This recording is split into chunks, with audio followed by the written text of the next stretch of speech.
ॐ नमो भगवते वासुदेवाय।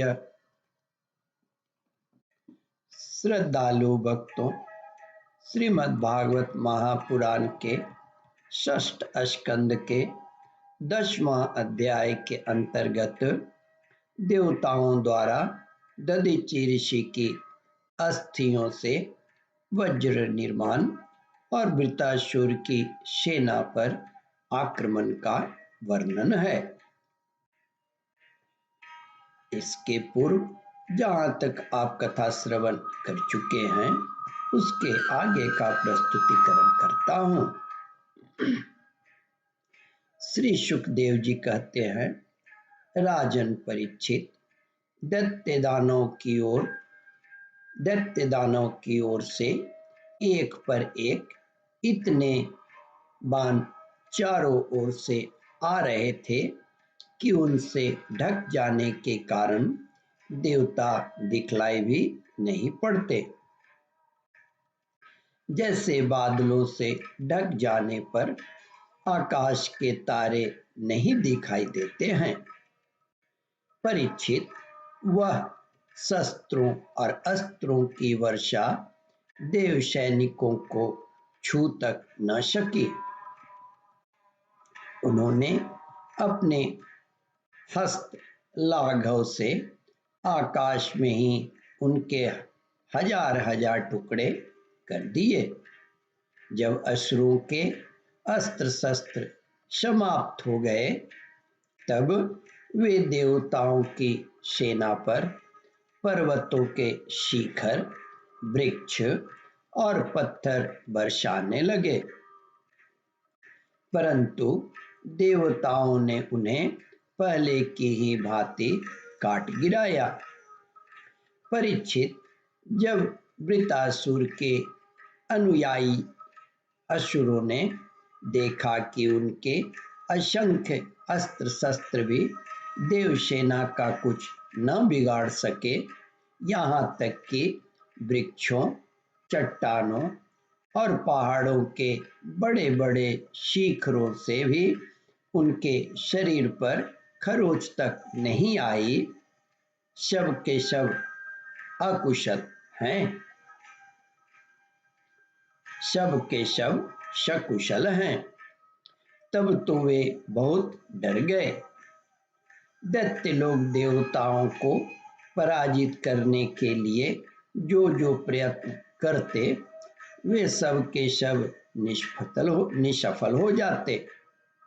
ठीक वैसे ही जैसे भगवान श्री कृष्ण के द्वारा सुरक्षित भक्तों पर क्षुद्र मनुष्यों के कठोर और अमंगलमय दुर्वचन का कोई प्रभाव नहीं पड़ता। भगवत विमुख असुर अपना प्रयत्न व्यर्थ देखकर उत्साह रहित हो गए। उनका वीरता का घमंड जाता रहा। अब वे अपने सरदार वृत्रासुर को युद्ध भूमि में ही छोड़कर भाग खड़े हुए, क्योंकि देवताओं ने उनका सारा बल पौरुष छीन लिया था। श्री सुखदेव जी कहते हैं, परीक्षित, जब धीरे धीरे वृत्रासुर ने देखा कि मेरे अनुयायी असुर भाग रहे हैं और अत्यंत भयभीत होकर मेरी सेना भी तहस नहस और तितर बितर हो रही है, तब वह हंसकर कहने लगा, वीर शिरोमणि वृत्रासुर ने समयानुसार विरोचित वाणी से विप्रचिति, नमुचि, पुलोमा, मय, अनर्वा, शंबर आदि दैत्यों को संबोधित करके कहा, असुरों, भागो मत, मेरी एक बात सुन लो। इसमें संदेह नहीं कि जो पैदा हुआ है उसे एक न एक दिन अवश्य मरना पड़ेगा।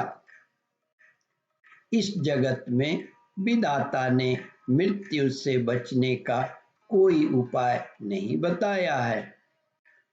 ऐसी स्थिति में यदि मृत्यु के द्वारा स्वर्ग आदि लोक और सुयश भी मिल रहा हो तो ऐसा कौन बुद्धिमानी है जो उस उत्तम मृत्यु को न अपनाएगा।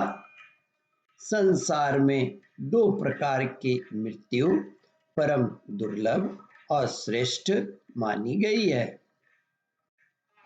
एक तो योगी पुरुष का अपने प्राणों को वश में करके ब्रह्म चिंतन के द्वारा शरीर का परित्याग, और दूसरा युद्ध भूमि में सेना के आगे रहकर बिना पीठ दिखाए जूझ मरना। तुम लोग भला ऐसा शुभ अवसर क्यों खो रहे हो। ओम परमात्मने नमः।